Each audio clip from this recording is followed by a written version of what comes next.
बांकी नूतन उपजिलापाल योगदान। बांकी उपखंड में कार्यरत रही पूर्वतन उपजिलापाल श्रीजुक्त देवीप्रसाद महांती कोरापुट अतिरिक्त जिलापाल भाव पदोन्नति होता बेले आठगड़ उपजिलापाल बांकी दायित्व में रही।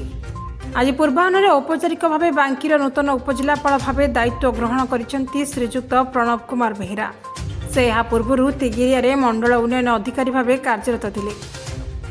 पूर्व अभिज्ञता को भित्ति करी बांकी उपखंड में सरकार विभिन्न उन्नयनमूलक योजना और कार्यक्रम को त्वरान्वित करेंगे बोली श्री बेहेरा प्रकाश करने संगे संगे बांकी उपखंडर जनसाधारण को उत्तम सेवा जोगाई देवाक प्राथमिकता देवे बोली कहते।